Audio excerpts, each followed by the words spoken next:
let me be alone with you. Please come take a ride in my car. Please take this drink with me. He just begged with the best of them. It was incredible.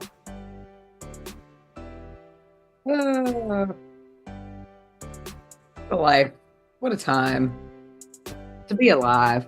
I'm drinking this coffee drink that my mom makes for me when I'm here. Well, she makes it for herself, and then I end up having it when I'm here. But it has like cinnamon, turmeric, honey, lemon, and coffee. It's supposed to be a metabolism starter. Ooh. A lot. Yeah. What's in it again? It's coffee, turmeric, cinnamon, honey, and lemon. Throw some cayenne pepper in there. Really start the metabolism. There's also cayenne pepper in there. Yeah, it's the turmeric and the cayenne pepper. It's a turmeric. Good. There's a shot like that over at the juice bar over in Cooper Young, off of, I forget which street goes along. I think it's Cooper. But wherever it is, it's over there. It is between Slider Inn and Hattie B's on the right side going away from Overton Square. So it's there, and they do a bunch of shots to try and get you right for the day, and their metabolism booster shot has turmeric and cayenne pepper in it. I think they have some ginger in there as well. Oh, and yeah, it's just grossness. Like, it burns your belly button as it settles. Your mom has taken that shot though and made it delicious, which shout out to moms, because they've got to give everybody a little bit of sugar with their medicine all the time. You want to know where she found it? Where? On TikTok. Shout out to the TikTok. I'm so proud. She's on TikTok? I need to follow Sharon on TikTok. She's not a poster. She's a lurker. I'm a lurker. We can lurk together. I know. If you posted on TikTok, she would go back and like every single one of your posts from nice. your year of inception. So nice. Year of inception. Are we going to take a break after this opener, CJ, or are we just going into the show? Let's just go into it. I think so. Hey, welcome in. All right. What's up, everybody? It is Monday, March 24th. It is going to be a good day. Jessica Benson with you from Seattle, Washington. CJ Hurt back in Memphis in the Grind City Media Studios. Coming up on today's show, a very depressing weekend for Memphis basketball. The Tigers lost in the first round. The Grizzlies lost their third straight, lost a rotation player for the season. Gary Parrish is going to join us about 40 minutes in. I saw him put a hog head on this weekend. We'll talk about the biggest stories from the first and second rounds, history made going into the Sweet 16. No Cinderellas left in the dance. We'll do a little hot mess express. But CJ, here's the thing. We will get into the bleak weekend that was Memphis basketball, and it was bleak. But I got to relive yesterday first, because I was feeling down in the dumps. The Tigers, nothing but misery and woe. The Grizzlies, nothing but misery and woe. And honestly, the tournament had been a little misery and woe, because while there were a couple great games, like I think about the BYU-Wisconsin game late, the Houston-Gonzaga game late, there hadn't been that classic madness, like that can't eat, can't sleep, reach for the stars kind of madness. And everybody was searching for it. And then I was fortunate enough to be at two of the best games that we've had at the tournament last night. And I am a little sleepy this morning because for some reason, the NCAA continues to put all of the best games, not the best games, but they stack the games at night on Sunday instead of, I don't know, stacking them in the morning where nothing else is on and it's Sunday and we could all go to bed early. But instead, I'm watching Oregon, Arizona in the wee hours of the night. And it did just feel right because it was some old like Pac-12 after dark stuff that Bill Walton would have loved, and I felt very connected to my Pac-12 roots, and it was a big night for Foul Up 3 supporters, which doesn't provide a very fun finish, but it does get the job done for Arizona, and that was a great game. But obviously, like, the game of the tournament was Maryland, Colorado State, and I got the drama, and I got the controversy, and I got all the ups, downs, and all-arounds of watching that kind of game in person, because when I tell you, Jalen Lake makes that 3 for CSU with 6 seconds left, and the arena lost its mind. It was a very favorable CSU crowd in Seattle, like very Pac-12 supporting. Why? Is that, how much of that was because they traveled versus the people there just wanting to see the underdog win? So they had a good contingency, but it was also, I can't explain this, but Colorado is Pacific Northwest adjacent and vice versa. Like there's a connectivity between those two places, despite the fact that they are still very far away from one another. on a map. And it felt like every neutral fan, because I felt this way during the Memphis game on Friday too.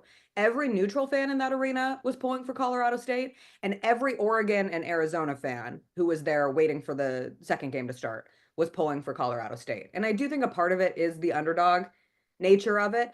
They're also, like, I whisper this, they're a really fun team. Like, I kind of fell in love with that Colorado State team, despite the fact that they ripped our hearts out and ruined everything for Memphis. And we'll get to that portion of it. But like that Nick Clifford, and my deepest apologies, I called him Nick all week. That's on me. My bad. I am very familiar. It is Nick with a Q, short for Dominique, not Nick with a Q. I really love his game. The players on that team, number 0 was unreal for against the Tigers on Friday. But then Jalen Lake, excuse me, steps into that 3, and he had that like really tough shot to tie the game too. And it just like it felt so special. And I'm like, this is the game we've been waiting for. And then it gets better because then we get an actual Derik Queen buzzer beater for the Maryland win. And I swear, there is nothing like being in person for a buzzer beater because you get to feel, especially if you're a neutral party watching a buzzer beater, because you get to feel without actually feeling it deep within your soul, the surging of one part of a crowd and the absolute deflation of the other. And then there's like a general sense of awe from everyone because you just watched a buzzer beater and you don't get to see that all the time. And I realized yesterday, like, I was so grateful to be witnessing it in person because these days also watching a buzzer beater on TV means you're also watching it on social media. And I'm sure you're well familiar. Watching something on social media just means rage and conflict and debate immediately. And that Derik Queen shot, listen, like, this might be controversial. I do not care that Derik Queen, letter of the law, traveled. And I do think that he traveled. But I think unless you are a diehard Colorado State fan, I think it's super weird that you're trying to Zapruder film a buzzer beater and talk it down. Like, if you're a Colorado State fan, go crazy. Your team got robbed. This is why we don't have any Cinderellas left in the dance. But if you're just a fan of hoops, like, this is why we march. I don't understand doing that in that moment because we do it for that shot. Like, we do it for Derik Queen, a freshman, telling his huddle to get him the MFing ball and then fading left with a righty finish. Like, if we call the travel, if we blow the whistle, we don't get the walk-off of him saying, I'm from Maryland. We don't get him at the post-game press conference talking about his coach and why they listened to him and him saying, like, he did pay us the money, so we got to listen to him.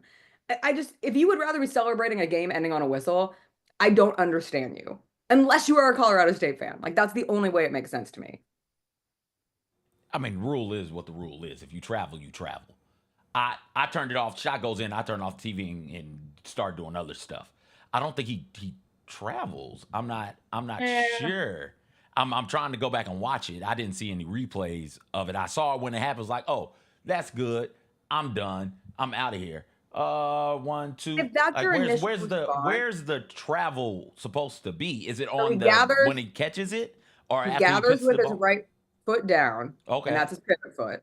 And then he Okay. lifts it, and then he puts it back, like 3 steps and a jump. That's a travel. So it's traveling on the going up, right? So Yeah. it's not traveling when he catches it and then dribbles it. He catches it, dribbles, gathers right, left, right, and that's the travel. Yeah. Okay, all right. But like, I don't think sorry, it's a if you want to travel, be a but gathering, if you want to be a gathering expert right after you watch a amazing end and an amazing game, again, if you're a Colorado State fan, like, go off, that's Kings them's or the Queen. them's the rules though. We can't be I, allowing dudes to run around and but you travel. don't call it. Like, you never see it called. And then if it gets called, then we're talking about it on the other side of, was this a fair call? Was this the right But call? If then it's not at yeah, least he if it's traveled. not at least on first glance, like you said, you turned it off.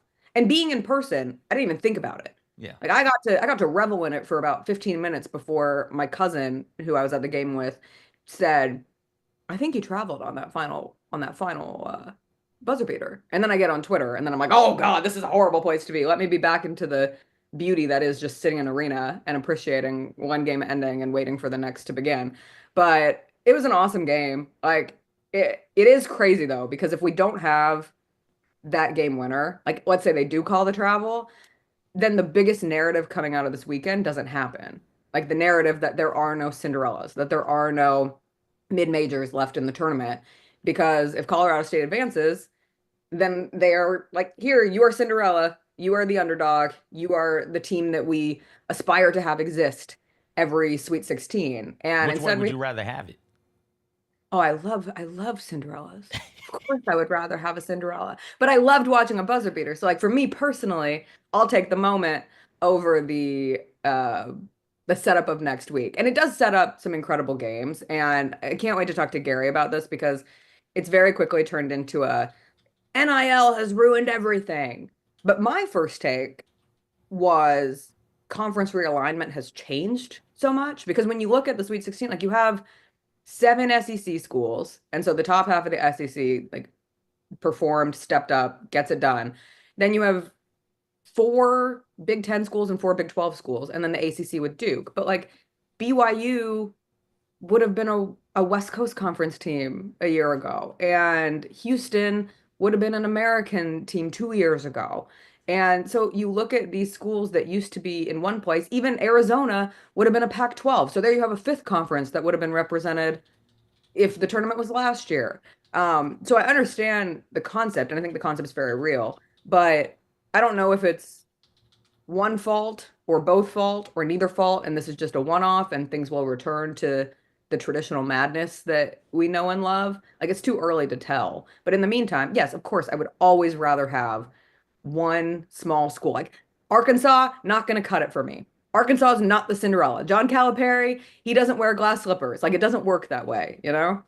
I just want the teams to go out there and perform to be rewarded with a trip. I don't care if it's Cinderellas or Blue Bloods or something in between. Just give me the teams that won their way in. I couldn't care less about there being a Cinderella. I don't particularly cheer for Cinderellas. My team eliminated a Cinderella. Thank goodness that happened. And all in all, like you're out there to do a job. You're out there to win the game, whether you're favored or not, whether you're from whatever conference you're from. Once you get into that field of 68, once you get into that field of 64 in particular, hey, all bets are off. Go out there and take care of business. If you do so, I want to see you continue to play. If you don't, got to go, got to get the hell up out of here. I don't know. I don't think this is something that can be expected to continue. You know, like this feels like a one-off. This is Colorado State, one buzzer beater away from advancing. This is who did Alabama play? Was it Robert Morris who gave Alabama fits?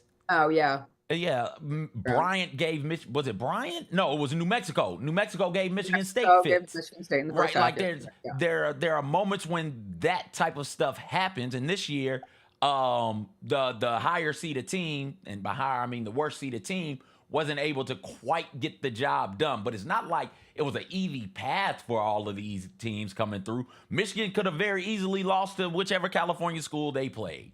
You know, there were close games with lower seeded teams versus higher seeded teams that could have very easily gone the opposite way. And it just didn't happen this year. It's not much ado about nothing if you're trying to blame NIL for stuff and all that other jazz. No, like this isn't the example that you should be able to use. We'll be back to having one of these Cinderellas into the field of, or into the Sweet 16 Elite Eight here shortly next year, probably. Who is Arkansas the most Cinderella-ish team? I mean, yeah. Like Okay. I think they have to be there a 10 seed. And when you think about that is a double digit. That's a Cinderella. it's technically a Cinderella. Yeah. Technical. I think it's the first time an 11 seed or worse isn't in the Sweet 16 since 2007, I think was the year I saw. I promise we'll get to Memphis. We have all day to despair over Memphis. But one of my favorite just anecdotes coming out of the weekend does involve the Arkansas run. Ole Miss, you don't think Ole Miss is a Cinderella? Ole Miss is a 6 seed. Come on. It's Ole Miss. When are they good at basketball? SEC has I can't call any team unless it was, unless it was, I don't know, Vanderbilt or Missouri. Teams that ended would be an underdog. Would be a Cinderella. Yes, considering how they ended the regular season.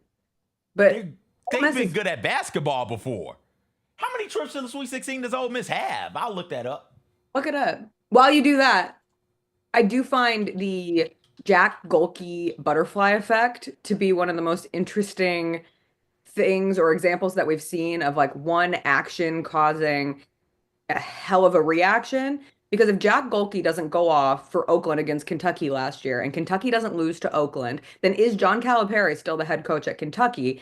And if he is still the head coach at Kentucky, then you don't have John Calipari, of course, being the head coach of Arkansas now and leading Arkansas to the Sweet 16. You wouldn't have Mark Pope, now the head coach at Kentucky, leading Kentucky to the Sweet 16 because Mark Pope would likely still be at BYU. And then you wouldn't have Kevin Young, who left the Phoenix Suns for BYU after Mark Pope left for Kentucky, who now has BYU in the Sweet 16. This is the first time we have had 4 first-year head coaches out of school make it to the Sweet 16. And the fourth is Dusty May at Michigan. And but that you can blame on NIL. You can blame that phenomenon on NIL. And it's good. I just think it's incredible. Like the fact that I love messy breakups, but I love cool breakups where everybody winds up a little bit better that you can look at and say, this was a rock bottom, and this rock bottom created a beautiful garden for so many people coming out of it. All right. Speaking of not a beautiful garden, though. Oh, wait. I got an underdog. Wow, we're really trying. Okay. Give me the underdog. We're trying to find an underdog. What if I told you? No. We're trying not to get into the grumpy, gloomy, disgusting, disturbing weekend of Memphis basketball that was. Yeah, we'll get to that. What if I told you there was a team who'd been playing basketball since 1909 and has an overall record of 1,412 and 1,407? Right, that's barely 500. Cinderella.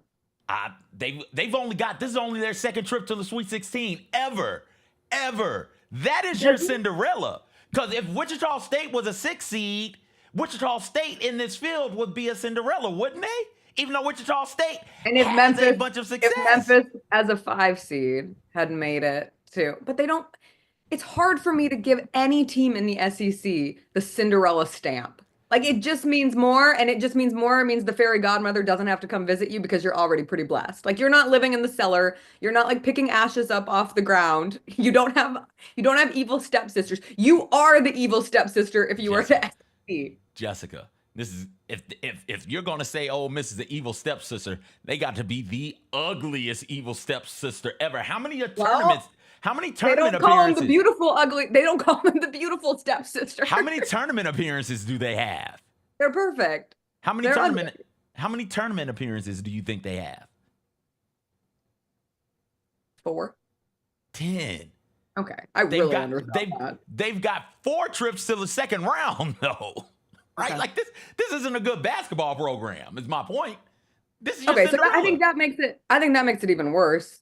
Do you think it makes it worse for Memphis that Ole Miss, Arkansas, and Tennessee, all your regional adjacent ugly and they're not ugly stepsisters, but for the sake of this metaphor, your ugly stepsisters. No, Ole Miss is ugly as hell. Ole Miss ugly as shit in basketball. That's an ugly stepsister. I won't put the ugly designation, the UGLY. You ain't got no alibi. That's Ole Miss. Why are they so bad at basketball? I don't know. But now they got Chris Beard, and here we go. Feel however you feel about him, but he hasn't played enough. And they just crushed Iowa State. Does it feel worse for Memphis that those 3 like regional companions, and I know they would look down upon that phrasing, but we'll call it what it is, they all make it to the second round? Would it have made it worse? I was thinking this last night. Would it have made it worse for Memphis if Colorado State had beaten Maryland? Like, would you feel worse this morning, or do you just feel bad no matter what? I would feel the exact same. I think that Tigers fans would be able to like tip their cap and be like, hey, we lost to a team that did get to the Sweet 16. They did beat Maryland. And if Colorado State advanced to like an Elite 8 or a Final Four, it's like, we just got a bad draw. The committee seeded Colorado State 12 and probably shouldn't have been 12 or something like that. That's what they would have told themselves. Yeah. I would tell them that they should feel bad no matter what about losing to Colorado State. Anytime you lose to Colorado State, you lost to basically a Western version of pick a decent American team. Colorado State is not in this field if Colorado State doesn't win their tournament, which tells me that Colorado State is like a UAB. You know, you can't be out here losing to the UABs of the world. You Can't be out here losing to the Wichita States of the world if you're the Memphis Tigers. And that's what they went out there and did. The Tigers will tell you, and Tiger supporters and people will tell you factually that, hey, Tyrese Hunter wasn't there. And if he had played, we think the results would have been a bit different. I would counter that with, I can't believe you need one player to beat a program like Colorado State. Aren't you supposed to be significantly better than whatever it is Colorado State is? Aren't you? Okay, but here's the thing. Like, so obviously Memphis loses 78-70 to Colorado State in the first round of the tournament. And was handled, weren't they? In the second half, yes. They led at halftime. Dane Danger was taking over the arena. Obviously, I was there. It was the first game of the day. I was feeling pretty good. Climate Pledge Arena, by the way, is awesome. Like, that's where the Storm play, and it's where the Kraken play. But I was just enamored by this arena, and I'm walking around. I'm like, ooh, this is cool. Ooh, there's an American Airlines plane hanging from the sky. Ooh, I get to watch the Memphis Tigers. How lucky am I that I had tickets to this game? And I was with my cousins who are massive Boise State fans. And so they had just been at the Mountain West Conference tournament in Las Vegas, and they just kept telling me, like, oh, this Colorado State team's awesome. And they're like, yes, Nick Clifford is great, but keep an eye on Zero. Like, he can really shoot. And apparently they're soothsayers, my cousins, at this point. But even though they're telling me this, and even though Memphis is a technical underdog, like, I really thought Memphis was going to win, even without Tyrese Hunter, even without Dante Harris. So you're down your starting point guard, you're down your backup point guard. And that first half, like, Dane Danger takes off, and everyone around me, again, ton of neutral fans. I was in the Maryland section, technically. But there's just, smattering of basketball fans. And everyone could not stop talking about Dane Danger. Like, one, I think they were saying his name for the first time, and it is a ridiculously fun name to say. Like, they would just be like, Dane Danger. Like, there's like a little, like, flex on it. Yeah. And they're all like, I'm so impressed by his speed. I'm so impressed by his hands. I'm so impressed by his shot blocking. Like, he just looked like, there were multiple people saying that looks like a pro player. That is definitively the best player on the court, and Colorado State does not have an answer to him. And he's playing so well that I'm overlooking the turnover problem and the fact that nobody outside of Colby Rogers is making any threes. And, like, ultimately your best player, PJ Haggerty, has his worst game. And it is a bad day to have your worst day. And, like, you're watching the tides turn in that second half, and, like, Nick Clifford is getting to the free throw line a couple times. He starts to see, the ball go through the basket, and that gives him confidence, and his shots start falling. And Nick Jourdain gets in foul trouble, and he had defended Clifford pretty well. And then that number 0, Casey Evans, is just shooting the lights out. And ultimately, you're, like, staring at the box score at the end of the game. How does this happen? Well, one, you did turn it over 16 times. And that's where I do think you look at the loss of Tyrese Hunter and say, would he have steadied this ship? And I think that's fair. Because they hadn't. That is unfair because they've done that. Had turnover problems all season. I know. All season. The entirety of Penny Hardaway's coaching tenure here, they've had turnover problems, have they not? All Memphis basketball teams have turnover problems. We're not. Are we on the Grizzlies right now? No, is that where you want to go? No, I've got thoughts on that also. No, I'm not ready for that. All right. So what makes you think that he would help with something that has been a problem since Penny Hardaway became coach? Here's the thing. March is for the guards. Period. Like, I'm watching the Arizona-Oregon game last night, and obviously one of the big stories is Caleb Love, and now Caleb Love is going to go play Duke again.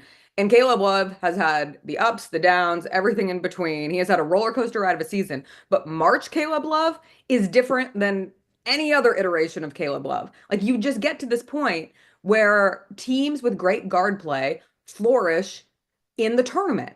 And for you to be without Tyrese Hunter, and then for PJ Haggerty to go invisible mode in that game. Like, you look at the Florida game yesterday, right? Like, what saves them from losing to UConn? Their guards, and specifically Walter Clayton Jr. Like, that big shot, that puts Florida up 6. And he had the one that put him on top too. I think he took the same 3 times, which is psycho behavior. But that's what you need. The dude who is not afraid to take the big shot in the moment, who's crazy enough to take the big shot and make it. Like, March is built for psycho guards, late game bucket getters, guys with the name of Walter. And Memphis's versions of that, be it PJ Haggerty, be it Tyrese Hunter, they're not there. One's in a boot. And one's going, what was his final stat line for Haggerty? Like 7 of 23?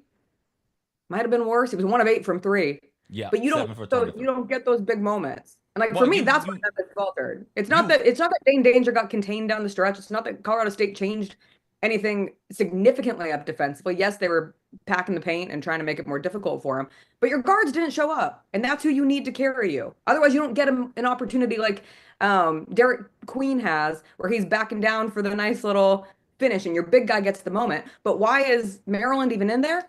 Because of their guards. Dane Danger played 40 minutes. Danger got tired. I'm not sure if Colorado State really made that big of an adjustment outside of, just let the big fella make him work, make him earn it. And Dane Danger was good to do that.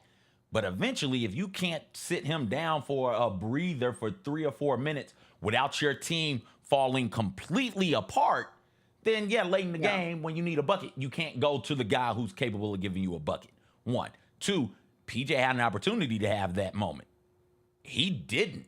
He was not good, and some of that is on Colorado State. The way that they chose to defend him, the way that they decided to be physical without fouling him, not letting him get to the free throw line, is absolutely on them. PJ Haggerty makes a living off of taking and making tough shots. But eventually, if all you're taking is tough shot after tough shot after tough shot, those shots stop falling.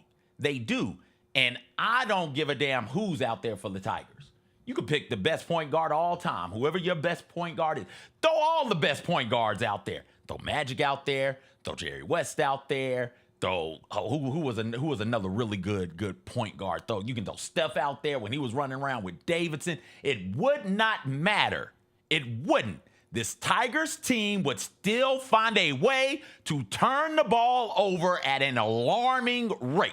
And you can't convince me of anything otherwise, because this is what they've been certainly the past 4 years. And I think since Penny Hardaway got there, they've been a turnover-prone team. So turnovers bit them in the ass again, and then not having somebody to run alongside Danger really did the Tigers in. And that was the issue in their 3 bad losses this year? It was like, hey, what's going on here with these turnovers? Hey, is anybody going to give you anything offensively against Arkansas State, against Wichita State, against Temple? Is somebody going to step up and give you some type of help offensively? The answer in those 3 games was no. The answer against Colorado State, who, I want to remind everybody, is a whole lot closer to Arkansas State, a whole lot closer to Temple, a whole lot closer to Wichita State from a talent standpoint, as opposed to being close to an Ole Miss, right? And we just talked about how scrappy the underdog Rebels are right now, right? Like that's a bad basketball team that the Tigers once again found a way to lose to. Not a bad basketball team, CJ. That's a top 50 net team. Like, I'm not sitting here thinking are that they in the field, Jessica? Are they in the field if they don't win that tournament? I think they probably were. I'm not 100% certain on that, so I'm not going to speak definitively, but I mean, Colorado State was 47 in the net. Like, they're not a bad team. There's a reason they were favored over. Were they 47 or are they 47 now? I don't believe the net changes once the tournament starts. They were 47 at the start. I thought the net did change. No. Okay. No, it stays as it was. I don't have the Ken Palm rankings up, but like that's what I'm not doing today. I'm not doing that as well. And I was that Maryland team is really effing good. Like that starting Crab 5, who had, I think, how many points did Maryland score yesterday? 72? I don't know. Their starting 5 had, I think, 70 of their 70-something points. Like that Maryland team, so good. And Colorado State had them. And Colorado State went up 10 in that game. Like there is nothing. 2 things can be true. You can be disappointed that Memphis lost in the first round and failed to reach the second weekend of the tournament for a 16th straight year, and it's been forever. You didn't lose to a bad Colorado State team.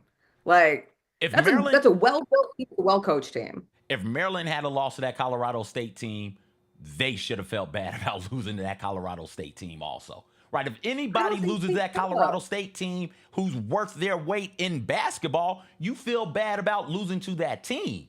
You should feel bad about losing to that team.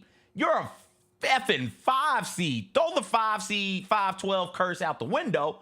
You're supposed to be significantly better than them, aren't you? I would think you are. And here you are once again on I don't par. know. That team is going on par with another one of these mediocre to fine mid-major schools. You're closer to the Colorado States of the world right now. You're closer to the Wichitas. You're closer to the UABs. You're closer to the Arkansas States than you are to the Gonzagas right now, than you are to the St. Mary's. If you want to go that route, this is why I continue to be a proponent for Memphis in the Pac-12, because the Pac-12 is rebuilding a great basketball conference. Like, can you imagine the rivalry that starts with that game? They are. Like, you have an anti-view on Colorado State.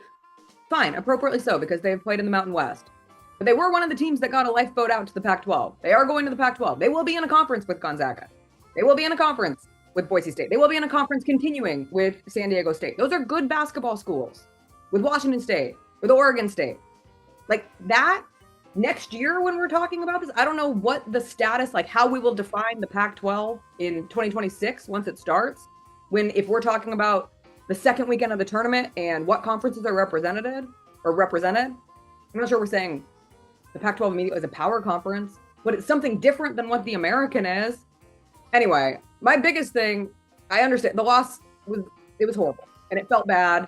And I ran into a ton of Tigers fans on the concourse and they were just capital D depressed. And everybody wants Penny Hardaway to take a Memphis team to the second weekend of the tournament. And they want it to be Penny, right? Like, and when you look at the season in the entirety, I'm not trying to move goalposts. I'm not trying to Pollyanna the situation, but I can't help but be encouraged. It was a good season. It was a 30-win season. It was a season that had a regular season title. It was a season that had a conference tournament championship. It was a season that saw a team that I felt really enjoyed playing together.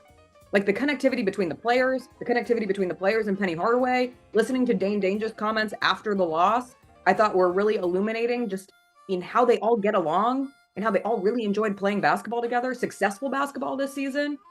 And that has to count for something.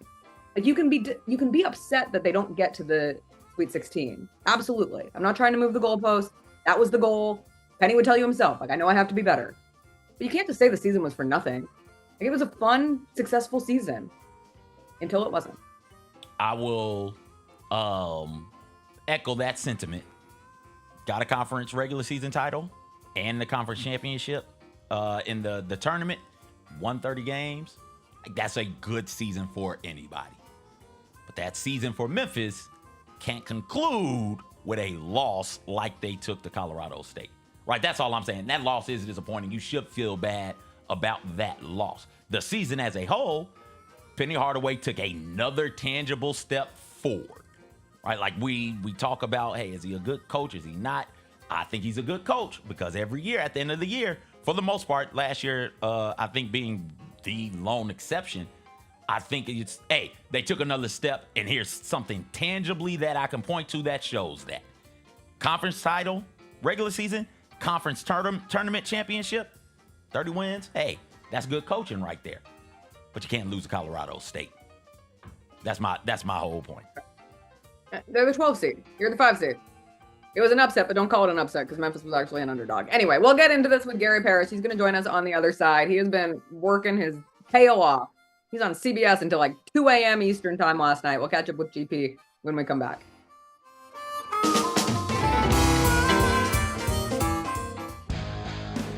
Grizzlies fans know it's the team that gives you the edge. Big River Steel does too. And much like the Grizzlies have recruited legendary talent, we want you to be part of our team. Are you ready to be part of something legendary? Then visit www.bigriversteel.com. That's www.bigriversteel.com.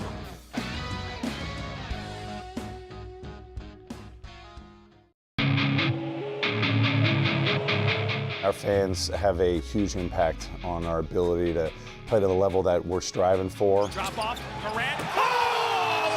Well, you wanted home crowd involvement. I love those moments where you see our guys engaging in the fans and the fans just get pumped up. They are standing in FedEx Forum. I would hate to be on the other side with the opposition when FedEx Forum's rolling. That's such an unbelievable relationship that our group has with our fans. Grammy, Academy, and Golden Globe Award-winning superstar, Mary J. Blige, live in Memphis. The For My Fans Tour, live at FedEx Forum Saturday, April 19th, with special guests Neo and Mario. Get tickets now at livenation.com. The iconic Mary J. Blige for one night only. Anticipate each challenge. Make a quick response. Capitalize on every opportunity and win. Greatness won't wait. It's true in basketball. It's true in banking. Grizzlies checking from Pinnacle. Play hard. Bank easy. Open a Grizzlies checking account with at least $100 and a recurring direct deposit by August 31st. And you could receive a $200 direct deposit bonus into your account. Details at grizzliesbanking.com. Member FDIC. Double your chances to win all month long in March with 2 big promotions. On Fridays, embrace the madness and win a share of $150,000 in cash and free play. On Saturdays, starting March 8th, go for the gold and win your share of up to $10,000 in cash and free play in the 80K Fool's Gold giveaway. Enjoy live entertainment all month long and play for your chance to win big in March only at Southland Casino Hotel. Must be 21 or up. Play responsibly. For help quitting, call 800-522-4700. Thanks for showing up, Memphis. Nothing compares to catching your Grizzlies IRL. And that all starts with buying tickets at Ticketmaster, the official ticket marketplace of the Memphis Grizzlies and the NBA. Ticketmaster gets you to the game so you can catch every highlight. Put that jersey collection to use for the next game and get Grizzlies tickets at Ticketmaster. Whether they're here at FedEx Forum or on the road, Ticketmaster's got your back when it comes to scoring tickets. And there's no better brag than saying you saw it live. Grizz Nation gets set for tip-off 1 hour before every Grizzlies home game with the warm-up show. Get the latest news, notes, and analysis live from courtside at FedEx Forum. This team is doing everything that Taylor Jenkins and his coaching staff envisioned it could do. Join me, Lang Whitaker, along with Michael Wallace, Jessica Benson, and other personalities from Grind City Media, Memphis, and around the NBA. 1 hour before every home game, live at Grind City Media on X, YouTube, and the official Grind City Media mobile app.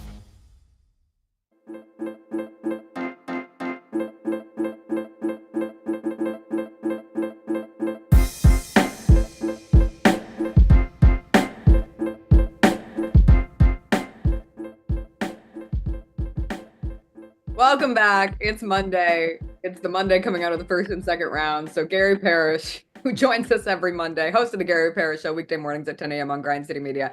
He's still alive, but he's barely breathing. GP, good to see you.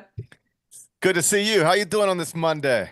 You know, I can't complain because I got to watch a Pac-12 After Dark game in person last night between Arizona and Oregon after I got to watch a buzzer beater in person. You said last week, sometimes the problem with attending first and second round games, like the superior viewing experience is to sit somewhere where you can watch all the games at one time on all your screens and take it all in. But I got to say, when there's only one buzzer beater of the tournament and you happen to be at it, you feel pretty damn good about yourself, GP. No, that was a fun place to be. It was a fun, I guess, first opening weekend of the NCAA tournament. We've cut down on variety. If you're in the Sweet 16, you come from one of 4 leagues, and it's considered a power conference. So Cinderella is not alive in this NCAA tournament anymore, unless you want to call John Calipari Cinderella, and that's sort of a weird thing to make sense of. But that's where we're at right now. There is one double-digit seed still alive, and it's John Calipari's Arkansas Razorbacks. So are you going to call the Hogs this morning? Because we saw what you did. You saw me. I've never been comfortable calling the Hogs. That's always been it's just a strange thing. It's a line that you're not willing to cross. I think I'm unwilling to cross it. I think I'm unwilling to. It's just have you ever seen the video of Dana Altman calling the Hogs? He took the Arkansas job for like 2 days, and then he was like, "Oh, this is crazy. I'm going back to Creighton. This is nutty." All right. He was like, but it's the funniest thing in the world. Like you can't imagine what it must be like if you're not familiar with the whole thing to just sort of look out into a crowd of people and see them doing that. That's like it's. I love it, but it's like. I can't do it myself. I'm not comfortable doing it myself, but it was a fun weekend to have fun and put a hog head on your head. That's what I did. I had a hog head.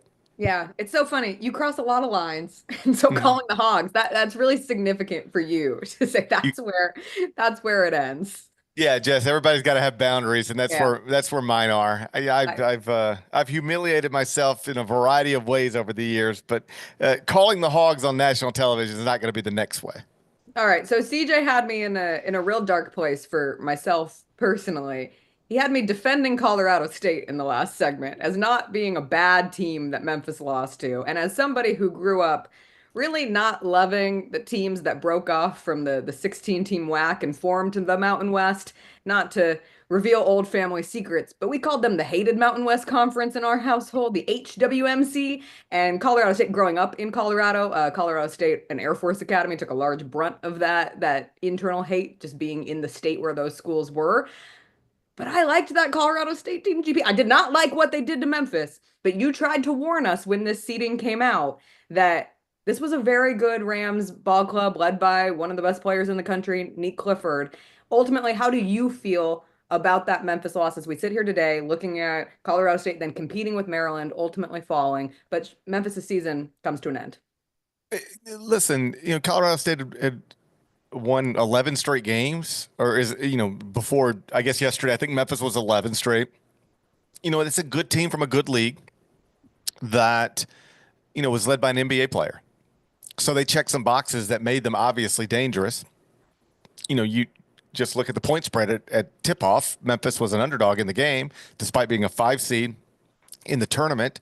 So, I would prefer Memphis not lose in the round of 64 after getting a 5 seed in the NCAA tournament. I think that goes without saying, but I wasn't surprised that Memphis lost the game because Memphis was down 2-point guards and an underdog at tip-off. I think it's helpful for Penny, like just in the spirit of narratives that get attached to you, that Tyrese Hunter didn't play in that game, was unavailable in that game. I think this feels, and I don't want to speak for all Memphians or Memphis fans, but just from my perspective, this would feel wildly different if your real team was out there healthy, the team that you used to get that 5 seed, and then you lose to Colorado State in the round of 64. Then I think that's a much more complicated offseason for Penny than this offseason will actually be, because I think it's pretty easy in this moment right now on March 24, 2025 to say, all right, clearly the first 7 years of the Penny Hardaway era have not gone the way anybody would have wanted them to go. You can easily make the argument that since 1950, only 5 people have been the Memphis coach this long. Since 1950, only 5 people ever have been the Memphis coach for at least 7 seasons, and he is the least successful of the 5. It's just undeniable. But despite that, I think if you could use Penny's own words throughout the season and support him, my point being this, he acknowledges, I think for the first time in his coaching career, that he had things to learn and room to grow and mistakes were made. And he claims to be a different coach now, and perhaps by extension, a different person now. I see that in a variety of ways, but certainly in the way that he speaks after wins, after losses, about his team, about his career, about everything. So if I'm a Memphis fan, I hate that Tyrese Hunter got hurt, but I'm convincing myself that if not for that, this would have gone where I wanted it to go. And I feel pretty good going into the future, because even if the totality of the first 7 years of Penny's college coaching career haven't been perfect, or even as good as literally anybody else who's had the job this long since 1950, this season was a good season, just a good season that ended badly. And I think you could be optimistic that maybe his worst years are behind him and best years are in front.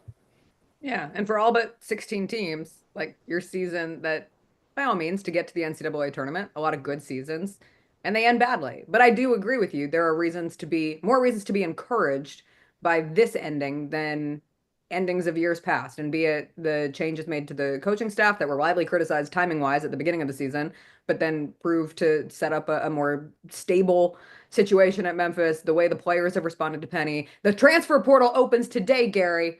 I mean, it all starts in the efforts of trying to keep PJ Haggerty because this happens real quick for teams. Is there any chance that Dane gets a waiver to play another season, do you think? Listen, you never if say you never. ever, yeah, don't speak in absolutes about decisions in the NCAA's hands, because I have seen cases that should have clearly been denied from just a common sense perspective get okayed, and then I've seen waivers that should have easily been okayed for common sense reasons get denied. So who knows? But I wouldn't be counting on that. As we sit here on this day in this moment, I wouldn't be counting on him being a Tiger next season. But as always, we'll see. But we have seen Penny attack the transfer portal with success. That is a place that he has thrived in. How wild is it, though, that these coaches start that process today? Like, there are teams that just lost, or there are teams that are still playing, and the transfer portal immediately becomes an element that coaches have to deal with. Yeah, I guess I'd start by saying I don't care. Like, it's not my problem. And I've sort of reached a point in my life where I'm going to only spend my energy on things that impact me. And that's not quite right, but you get the point. Yeah. Like, I'm not going to rant and rave about a system that doesn't really impact my life in any sort of way, at least when it comes to college basketball. So whatever. But if you put me in charge, I would try to explain to you that this is not ideal, because you have staffs all over the country that have been working nonstop to try to have a successful basketball season, and 16 of those staffs are still in contention to win a national championship, and they are now being asked to juggle things that previous eras of college basketball coaches were not asked to juggle. You should, if you are the coach at Auburn now, or Arkansas now, or Maryland now, or any school that's in the Sweet 16, be completely and intensely focused on the task at hand, winning your next game, and then trying to win the one after that so that you can take your school to the Final Four and hang a banner. But in reality, if you're running a strong program, you need to be spending, a lot of your time on that, but you got to have staff members also spending time on who's in the portal, where, who do we think we're losing, who are we going to have to replace, do we got to be on Zooms, do we have to be in contact with agents already? It's just, when your focus should be entirely on one thing, but because the way the system is set up, it needs to be split between two things. And if it's not, then these schools that aren't in the NCAA tournament still have an advantage over you. Like, there are schools that had bad seasons, or schools that had good seasons that just got eliminated, and those schools can focus entirely on the transfer portal right now. They don't have a next game to scout, a next flight to catch, a next game to play. And so it just seems like it doesn't make any sense to me why you would do it this way. But again, it won't impact my life in any sort of tangible way. So I'll just shrug my shoulders and watch it all unfold. So it's not impacting your life in a tangible way, other than the fact that you have to talk about it. Are you calling a travel on Derik Queen on that buzzer beater? Or are you letting the vibes speak for themselves? I might have, in that moment, blown the whistle, and then we can just go look at it. But because it looked awkward. That's the reason some people immediately went to, did he travel? Because it didn't look like a normal basketball play that comes without a whistle. But CBS brought in Gene Steratore, and that guy's job is quite literally to pop on TV and look at things and tell you, whether it's a violation of a rule or not. And he was pretty clear he did not think it was a travel. I think it's closer than the people who yelled immediately, "There's no travel." It's closer than they wanted to acknowledge. But I think technically, if you wanted to argue it's not, you can argue it's not. So I thought Nico Medved handled it pretty well. Like, it might have been, it might not have been. They didn't blow the whistle. What difference does it make? That's sort of the mindset to have. But it was very, very, very close. But I would lean toward probably not technically something that needs to be blown dead. We were all so thirsty for a buzzer beater. Unless you were Colorado State fans, I think you were just happy that one of these games actually came down to the wire and you saw a true team down one, ball in the air. Off the kiss off the glass made it even a little more perfect, and you finally felt what I feel like a lot of people were kind of waiting for. Like the Arizona-Oregon game was a great game as well. But you talk about reviews. You could have added one more review to Climate Pledge Arena last night. We were all sitting there for a long time. I felt like I was back watching an NBA game. It was nice and comfy cozy. It's bad. They've got to fix that. And I don't mean like put a committee together and talk about it for 2 years and then fix it. I mean, that's something that needs to be fixed this offseason. It just kills the momentum. It's bad. It's bad television. Like, don't ever forget the reason I have a job and the reason, all of this stuff is making billions of dollars. It's a television show. That's what we're watching. Their games, their competition, sure, but the reason I'm sitting here is because it's a television show. If they don't have these things on TV, they don't need me. So it's bad for television. It kills your television show. Like, people are excited and dialed in and fired up and watching. And then it's just like, now we're going to sit and watch people look at a monitor for 3 minutes. It's bad television. And what's especially bad is there are times, and I can't remember what crew it was yesterday, but there's so often times where it like live, you're watching live and it looks like you see it pretty clearly what it is, but they're going to go look at it anyway. Then you see literally one replay and it's like, okay, it's exactly what I thought. This should be Maryland ball, clear as day. And they sit there for another 2 minutes. Like, you got to have it confirmed 8 different times from 8 different angles. It's bad television, and that should be the number one thing they address this offseason. I don't care about freedom of movement, switching from halves to quarters. The biggest thing hurting college basketball right now, the television product, is that there are too many minutes spent at the end of games where you just see referees huddled around a television screen trying to look at something that we probably don't even need to be looking at. Let's just play. Because this is a television show, from a television perspective, you get some great games in the Sweet 16. But as mentioned, no Cinderellas, no mid-majors. One of my favorite social media posts of the weekend was the Texas Tech with the Say Drake post after they beat Drake. And one of the comments on that said they couldn't beat a major, but they took down a minor. And I was like, oh, that was pretty good. I appreciate that very much. But you don't have those. Does that, for you, take away from some of the excitement? Like, do you have to have one of those underdogs to root for next week? Or is this just a symbol of where we're moving, be it NIL, conference realignment, a little bit of both, or maybe next year we're looking at multiple Cinderellas again? Where do you fall on it, GP?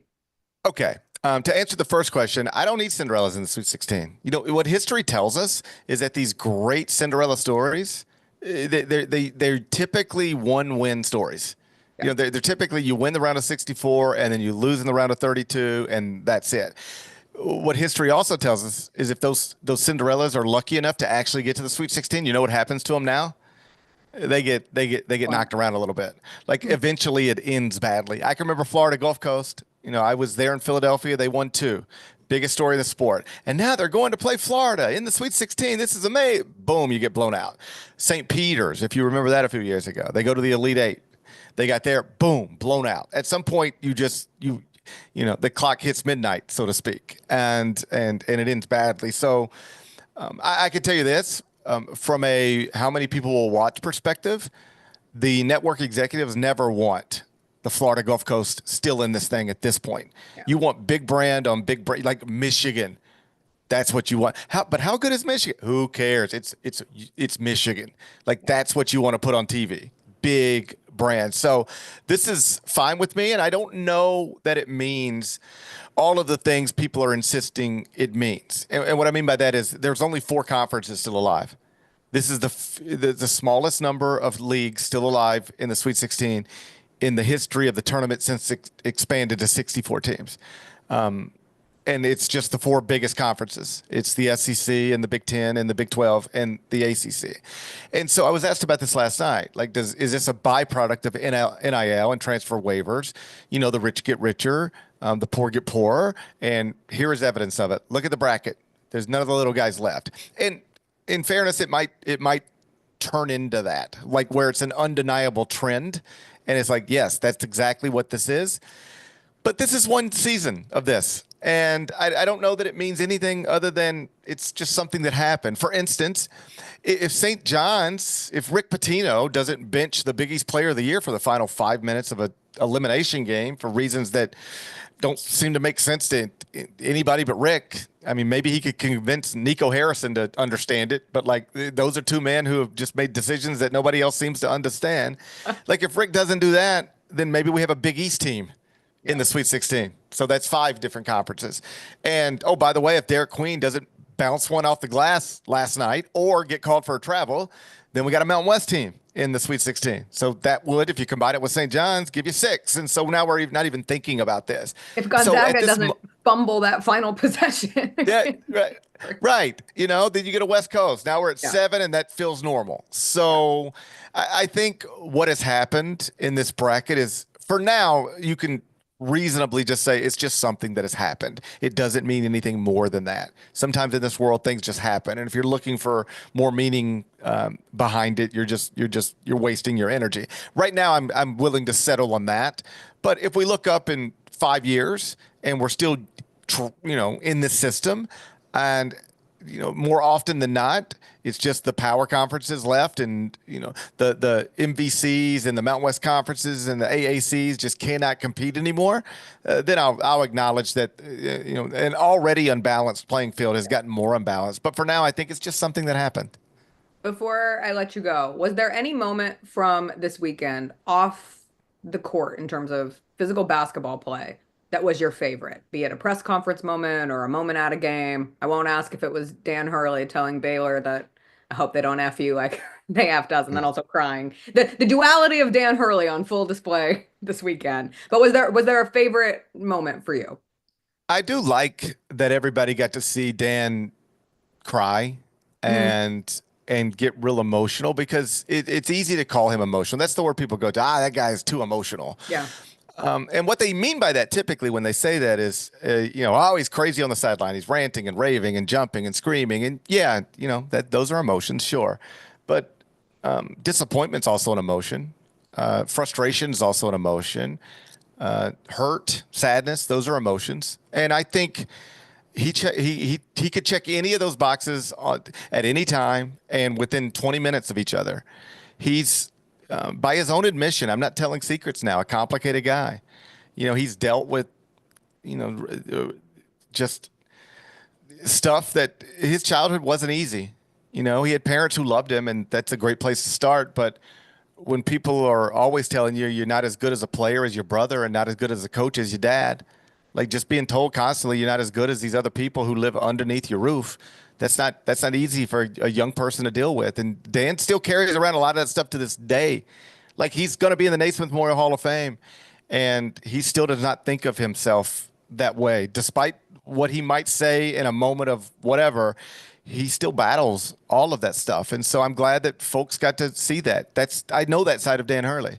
Like, he can get, geeked up and act in a way that I would label embarrassing sometimes.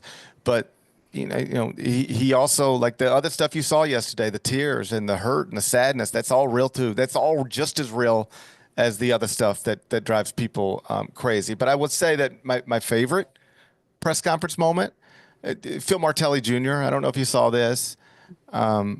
Obviously his father, legendary Philadelphia coach, and he was just asked, it almost felt like it was set up. Like it was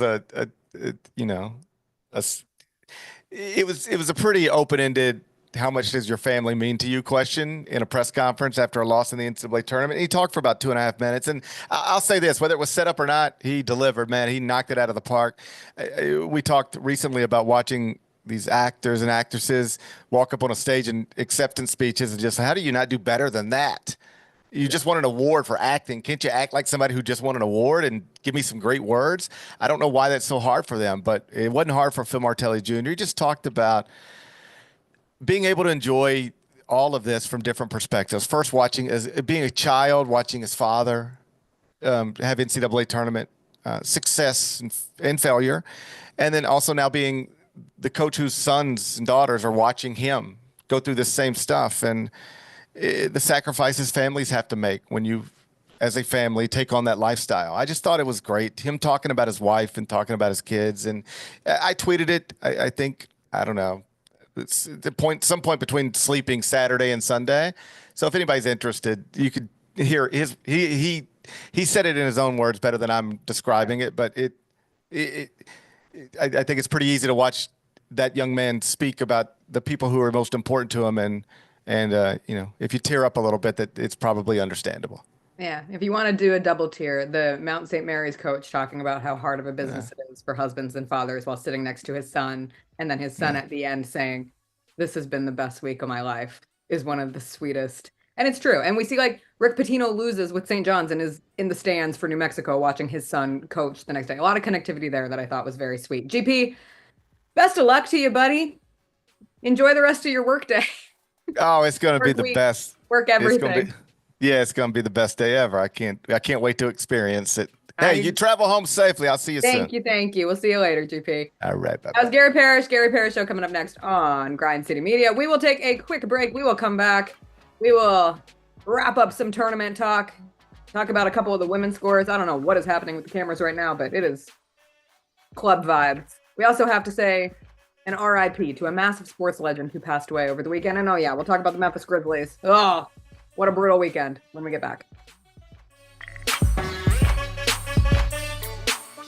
We are in March, which is Women's History Month. True. And we were talking about how do we kick off the show? What can we talk about? And we were like, why don't we talk about women's shoes? The Sabrina one. Okay. Can't go wrong. Right? That's a good shoe. And the two, you could argue, is even better. But the one's you can't fine. have the two without the one. Yeah. Though. In the month of February, the Sabrina 2 was the second most worn shoe in the NBA in minutes played. The Sneak Fest Show, live Tuesdays at 2 p.m. on Grind City Media on X, YouTube, and the official Grind City Media mobile app. Debo traded from San Francisco to the Commanders for a 5th-round pick. There's no other sport where you would get a player of his ilk for a 5th-round pick. Over under total yards for Debo. If they set it at 1,000, you think he hits that over? Total yards? Total yards from scrimmage. Total yards. Yes. Okay. Yes. The Odds Couple, live at 2 p.m. on YouTube at Grind City Media and the official Grind City Media app.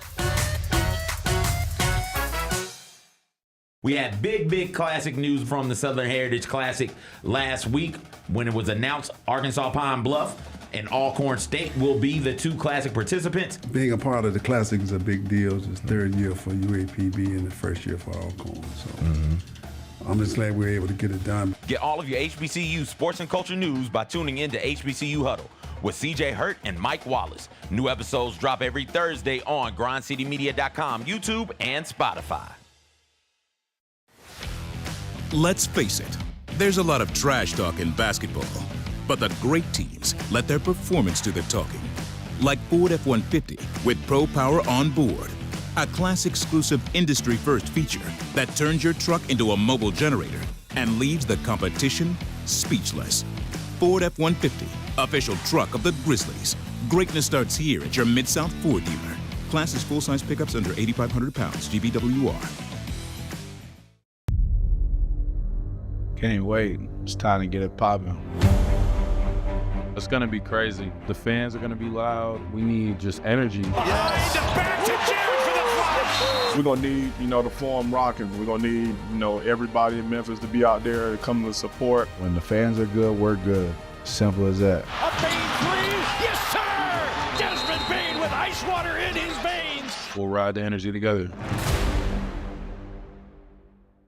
Grammy, Academy, and Golden Globe Award-winning superstar, Mary J. Blige, live in Memphis. The For My Fans Tour, live at FedEx Forum Saturday, April 19th, with special guests Neo and Mario. Get tickets now at livenation.com. The iconic Mary J. Blige for one night only. Shinedown, Dance Kid Dance Tour. Live in Memphis. FedEx Forum Saturday, August 30th. With special guests, Bush and Morgan Wade. Get tickets now at livenation.com. Shinedown, live in concert. For more, visit shinedown.com. Thanks for showing up, Memphis. Nothing beats catching your Grizzlies IRL, and nobody knows that better than you. So next time you want to hit up a game, Ticketmaster's got your back with tickets to every upcoming matchup. Whether you're catching the Grizzlies at home or on the road, you'll find tickets at Ticketmaster, the official ticket marketplace of the Memphis Grizzlies and the NBA. Keep putting that jersey collection to use and get Grizzlies tickets today. There's no better brag than saying you saw it live. See you courtside again soon, Memphis.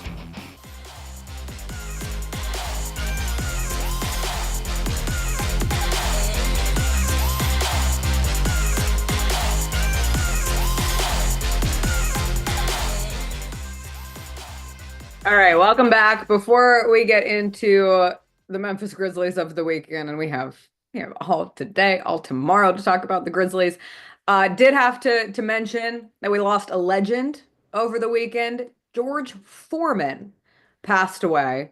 So many accomplishments. George Foreman, from being a gold medalist to go down Frazier, or not go down Frazier, down goes Frazier, which is... Jessica. I know, it's early, CJ. It's been a day. The funniest part is that down goes Frazier was like the most repeated phrase from my dad. Like, of all the sports phrases, that's the one that got repeated all the time in our household. Like, any wrestling moment, any playing horse in the backyard, it was always down goes Frazier. And it all goes back to George Foreman, of course. You have the Rumble in the Jungle fight against Ali, one of the greatest sporting events of the 20th century. At the time, the greatest sports event of the 20th century. However, we have to be perfectly clear that George Foreman's greatest contribution to this world was the George Foreman.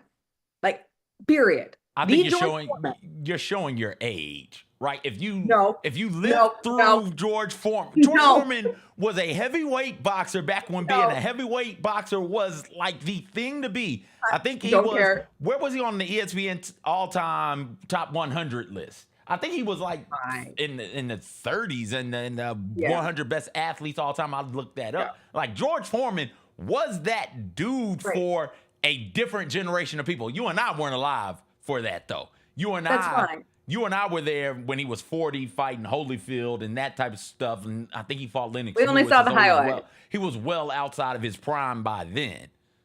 But for you and I, Jessica, you're right. This is what we know him for. Listen, it's not just about you and I. There are people who could have been alive for the greatest sporting event of the 20th century. There could have people who heard Down Goes Frazier with their very own ears in the moment. And I still think that the greatest contribution by George Foreman is the George Foreman, which single-handedly changed our household, because my mom, love her to death, not the greatest cook in the world, but when she got a George Foreman, my God, call her the greatest chef to ever exist. Call her Julia Childs. Call her, I don't know who a good chef is, Gordon Ramsay, whoever it may be. She suddenly could cook beautiful meals. And we were convinced that everything that came off the George Foreman was healthy. You could put anything on the George Foreman and it suddenly lost all of its fat and all of its calories. It was a healthy meal. So much so that when George Foreman passed, my mom went into her beautiful cabinets, and I can always count on her for saving everything. But this was the last iteration of a George Foreman, and it's a big boy. This was not our original. Our original was a small one. That's some good stuff right there. This is the Rapid Grill George Foreman. I took our little one to college. It survived through college. It survived through my first market in the Tri-Cities, Washington. It literally went out. Like, I remember the day my George Foreman died, and I didn't know how I was going to cook my chicken. And luckily, I married someone who can cook everything for me in a variety of ways. But that George Foreman, man, I just wanted to make sure that we gave an appropriate RIP, both for his contributions to the sporting world, but also to our kitchens in the best of ways. I don't think I ever put anything healthy on a George Foreman. It was always hot dogs or some sort of sausage and or burger, be it turkey or beef. A ton of burgers. No chicken. Did salmon. We did steak. Salmon. I made steak on a George Foreman. Never did that. Now I wanted Foreman to do all these cool things with. Oh my God. My mom, we'd get like on really special occasions, like a birthday or a holiday, we'd get buffalo steaks. And I'm sure you should grill those suckers. You should fire up a real grill, not us.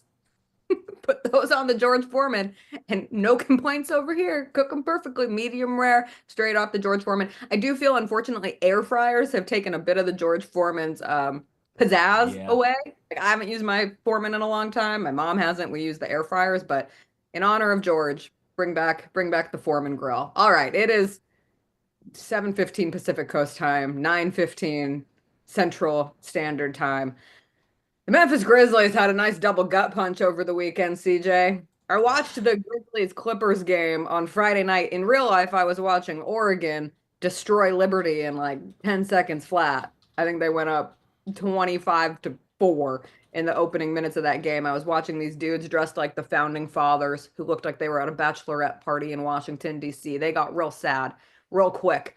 But I had the Grizzlies Clippers game on my phone, courtesy of the FanDuel TV Sports app, which got a Climate Pledge Arena, great Wi-Fi, had no internet disconnects, and I was able to watch with my very own eyes what looked like a more inspired Grizzlies performance in the first half. You got the lineup change, Scottie Pippen Jr. in, Luke Kennard goes back to the bench, Santi Aldama in, Zach Edey goes to the bench.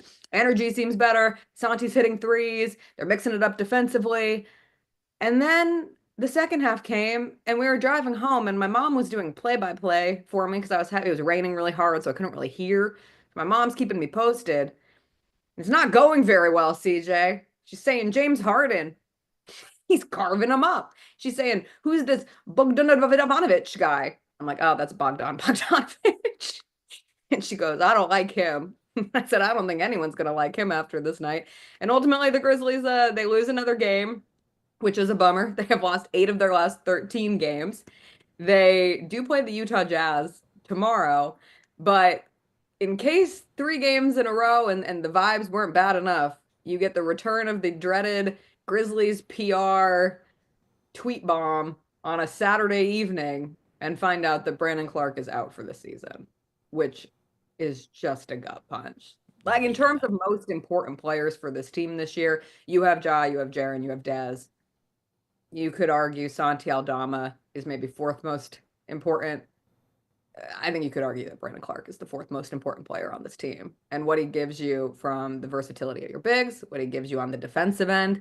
Like, we saw a game 1 because of the defense of Brandon Clark. We've seen games 1 because of Brandon Clark's play down the stretch. And to take that out stinks for this team this year.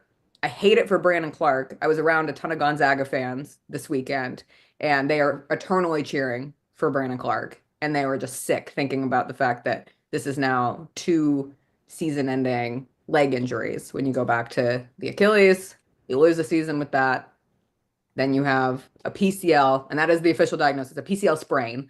But this is the same injury that Steven Adams had, and they kind of lingered with that. I will be curious if surgery is a quicker option for Brandon Clark this time, or a quicker answer, I should say. We don't know what that is right now. All we know is the Grizzlies won't have him.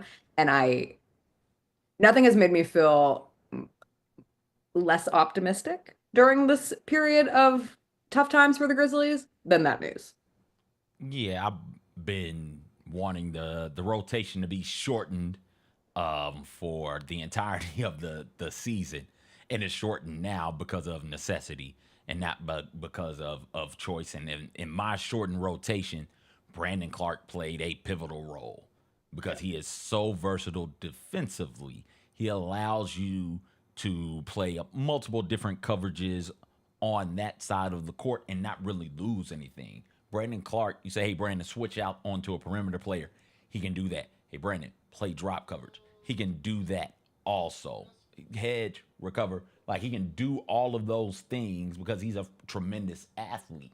And so you don't have to play one type of defense with Brandon Clark on the court because he's versatile. Offensively, that if he got a pinky toe into the paint, that little jump floater, money is money. Yeah. That's one of the more reliable shots on this team is Brandon Clark with a foot in the paint, jump floater. And that made being a pick and roll threat such a real thing for Brandon Clark when he was on the court.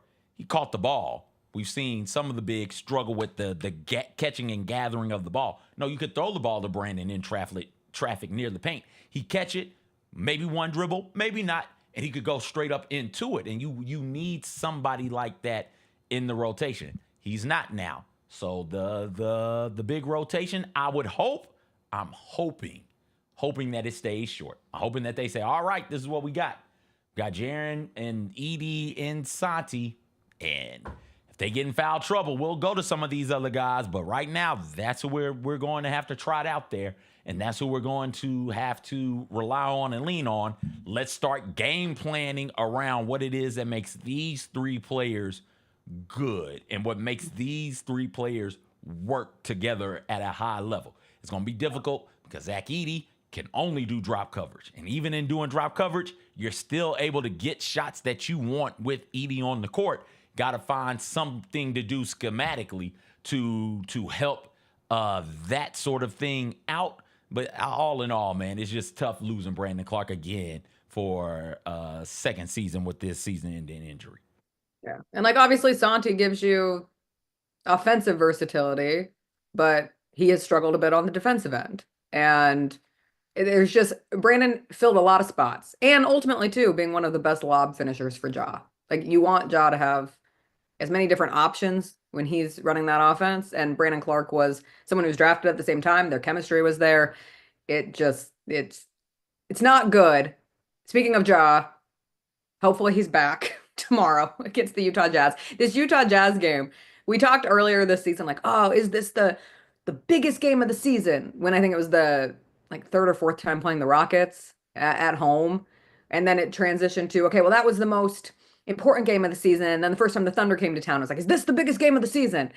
CJ, I don't want to be saying that the Grizzlies versus the tanking Utah Jazz is the biggest game of the season, but it just might be the biggest game of deciding where the Grizzlies are realistically at this season in terms of seed hunting, because they are now just as close to the 7 seed as they are the 2 seed. They are 2.5 games out of the 2 seed. They are 2.5 games out of the 7 seed, currently in 5th, half game behind the Lakers, 2 games ahead of the Warriors, 2.5 games ahead of the Timberwolves. Oh, and the Los Angeles Clippers team that looks like world beaters when Harden, Kawhi, Norm Powell, Zubats, when Bogdanovich is doing what he does off the bench like he did against the Grizzlies. Like they are a surging Clippers team, a Clippers team playing its best basketball this time of year. And we have not seen a Grizzlies team playing its best basketball this time of year. So you get the Utah Jazz and you cannot risk losing that game. And I don't know if Ja comes back tomorrow. They play the Thunder in OKC on Wednesday, and perhaps you get lucky and the Thunder are mighty comfortable in that one spot and start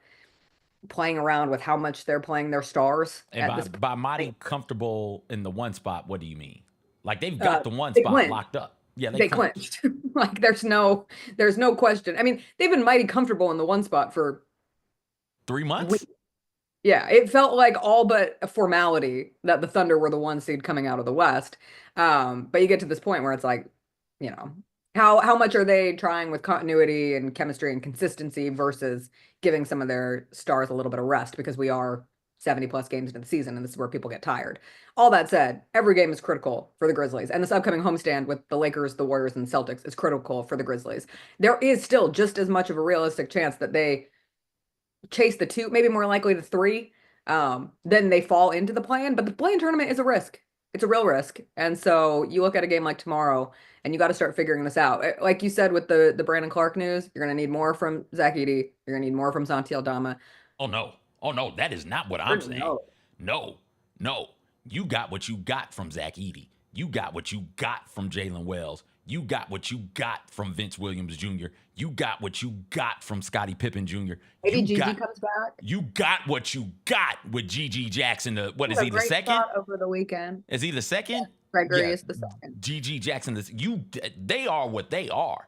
They can't give you any more this season than what they're giving you. It'll be on one of those other 3.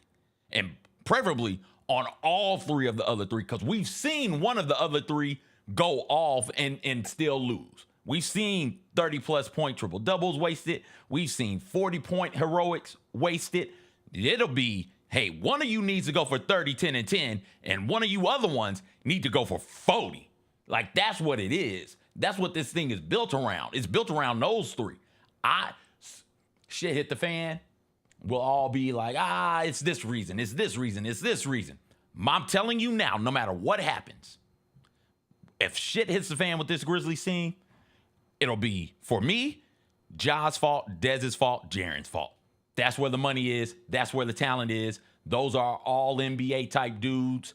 Like that's who has to find a way to give you more. Not the rookies, not the dudes in their second year, not the dudes in their second year coming off pretty major injuries to start the season. No. It's on those three. Yeah. You're big dudes. And by big dudes, I mean like most important three players on the roster. Level up. It is the time of the season to level up. All right, before we get out of here, because I got a flight to catch back to Memphis, anything from the NCAA tournament that we didn't hit that particularly tickled you from the weekend, CJ? Tickled me? Yeah, tickled you. From the tourney. No. Yeah. Oh, my man's hair. Oh, yep. I saw that live in person. I love the word preposterous because that feels about right. Oh my gosh. What are we doing with this hair polish, man? Like, did you not think we would know? This is almost bad as Carlos Boozer's.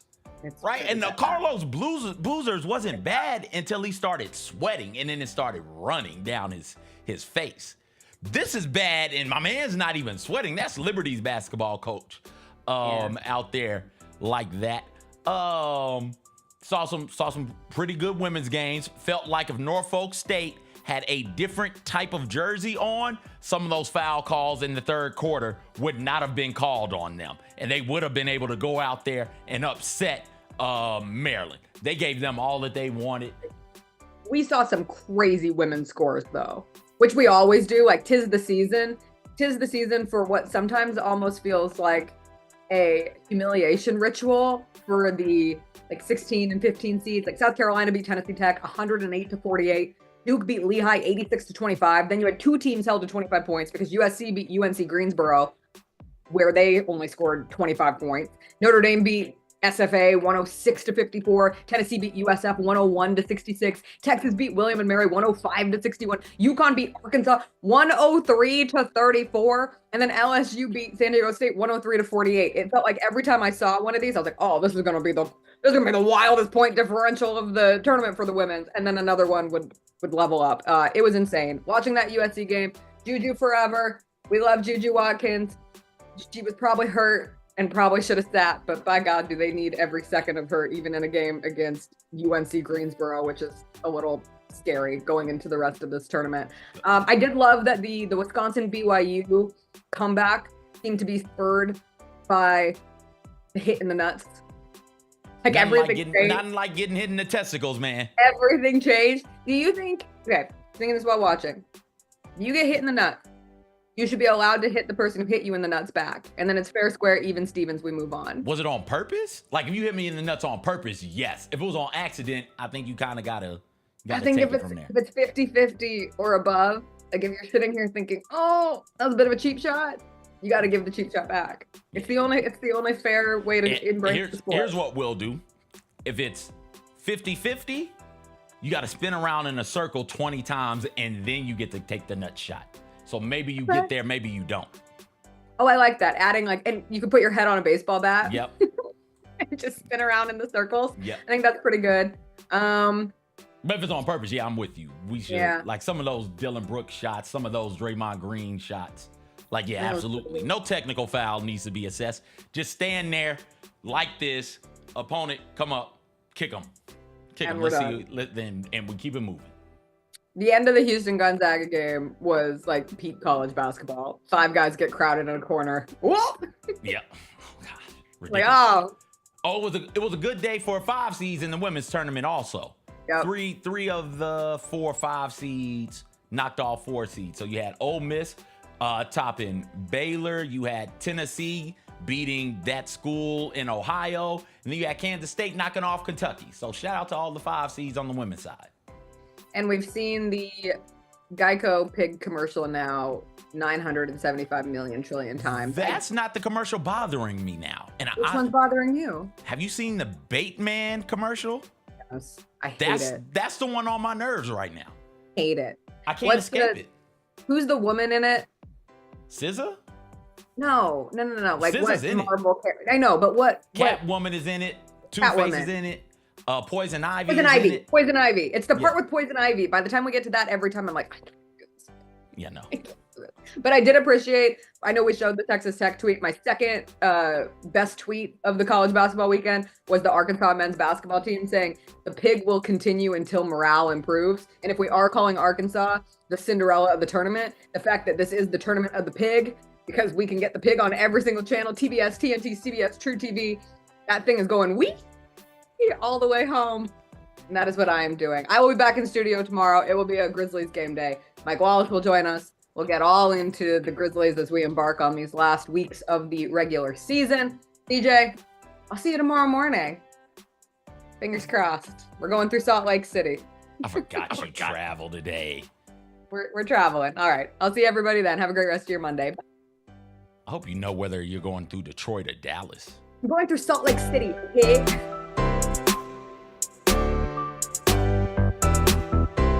Tony was the defensive guy, but Zebo was the offensive guy. So you could speak to this. It's way worse when you're getting doubled, right? You got triple. I had went through that for it when I was in Portland. You had me on the team. You got triple. You hear me, Rose? You can't talk about those. You got to talk about triples. You got triple teams. This man was scoring on 3 dudes. Swing, TA. The Chris Vernon Show, live on weekdays at noon on YouTube at Grind City Media and the official Grind City Media app. Grizz Nation gets set for tip-off 1 hour before every Grizzlies home game with the warm-up show. Get the latest news, notes, and analysis live from courtside at FedEx Forum. This team is doing everything that Taylor Jenkins and his coaching staff envisioned it could do. Join me, Lang Whitaker, along with Michael Wallace, Jessica Benson, and other personalities from Grind City Media, Memphis, and around the NBA. 1 hour before every home game, live at Grind City Media on X, YouTube, and the official Grind City Media mobile app. We are in March, which is Women's History Month. True. And we were talking about how do we kick off the show? What can we talk about? And we were like, why don't we talk about women's shoes? The Sabrina one. Okay. Can't go wrong. Right? That's a good shoe. And the two, you could argue, is even better. But the one's you can't fine. have the two without the one. Yeah. Though. In the month of February, the Sabrina 2 was the second most worn shoe in the NBA in minutes played. The Sneak Fest Show, live Tuesdays at 2 p.m. on Grind City Media on X, YouTube, and the official Grind City Media mobile app. Debo traded from San Francisco to the Commanders for a 5th round pick. There's no other sport where you would get a player of his ilk for a 5th round pick. Over under total yards for Debo. If they set it at 1,000, you think he hits that over? Total yards? Total yards from scrimmage, total yards. Yes. Okay. Yes. The Odds Couple, live at 2 p.m. on YouTube at Grind City Media and the official Grind City Media app. We had big classic news from the Southern Heritage Classic last week when it was announced Arkansas Pine Bluff and Alcorn State will be the 2 classic participants. Being a part of the classic is a big deal. It's the 3rd year for UAPB and the 1st year for Alcorn. So I'm just glad we were able to get it done. Get all of your HBCU sports and culture news by tuning in to HBCU Huddle with CJ Hurt and Mike Wallace. New episodes drop every Thursday on grindcitymedia.com, YouTube, and Spotify. Let's face it, there's a lot of trash talk in basketball, but the great teams let their performance do the talking. Like Ford F-150 with Pro Power on board, a class-exclusive industry-first feature that turns your truck into a mobile generator and leaves the competition speechless. Ford F-150, official truck of the Grizzlies. Greatness starts here at your Mid-South Ford dealer. Class is full-size pickups under 8,500 pounds, GVWR. Kroger shoppers and Grizz fans, one exclusive last-minute discounted ticket deals takes it straight to you during the Grizzlies 2024-2025 season. Sign up with the new Kroger Buzzer Beater deal. Fans can sign up by texting Grizz to 636-479 or visit your local Kroger store in the Delta Division and scan the QR code. By signing up, you agree to receive recurring automated promotional and personalized marketing text messages from the Memphis Grizzlies. Consent is not a condition of any purchase. Message frequency varies. Message and data rates may apply. When it's all on the line, you turn to the strong, the stable, the unwavering. To those with a history of raising their performance to meet the moment. It's true in basketball. It's true in banking. Grizzlies checking from Pinnacle. Play hard. Bank easy. Open a Grizzlies checking account with at least $100 and a recurring direct deposit by August 31st. And you could receive a $200 direct deposit bonus into your account. Details at grizzliesbanking.com. Member FDIC.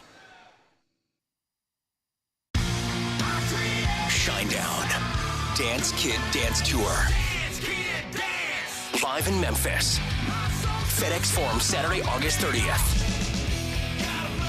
With special guests, Bush and Morgan Wade. Get tickets now at livenation.com. Shinedown, live in concert. For more, visit shinedown.com. Thanks for showing up, Memphis. Nothing beats catching your Grizzlies IRL, and nobody knows that better than you. So next time you want to hit up a game, Ticketmaster's got your back with tickets to every upcoming matchup. Whether you're catching the Grizzlies at home or on the road, you'll find tickets at Ticketmaster, the official ticket marketplace of the Memphis Grizzlies and the NBA. Keep putting that jersey collection to use and get Grizzlies tickets today. There's no better brag than saying you saw it live. See you courtside again soon, Memphis. Tony was the defensive guy, but Zebo was the offensive guy. So you could speak to this. It's way worse when you're getting doubled, right? I had went through that for it. When I was in Portland, you had me on the team. You got triple. You hear me, Rose? You can't talk about doubles. You got to talk about triples. You got triple teams. This man was scoring on 3 dudes. Swing, TA. The Chris Vernon Show, live on weekdays at noon on YouTube at Grind City Media and the official Grind City Media app. Grizz Nation gets set for tip-off 1 hour before every Grizzlies home game with the warm-up show. Get the latest news, notes, and analysis live from courtside at FedEx Forum. This team is doing everything that Taylor Jenkins and his coaching staff envisioned it could do. Join me, Lang Whitaker, along with Michael Wallace, Jessica Benson, and other personalities from Grind City Media, Memphis, and around the NBA. 1 hour before every home game, live at Grind City Media on X, YouTube, and the official Grind City Media mobile app. You've coached a lot of different versions of the SEC, and obviously there's never been one deeper than this. What's it like been coaching in this? The reason for the league being so good is the commitment. Commitment to coaching, commitment to facilities, commitment to the NIL across the board. There is not anybody in our league that's not investing in all those things. The Gary Parrish Show, live on weekdays at 10 a.m. on YouTube at Grind City Media and the official Grind City Media app.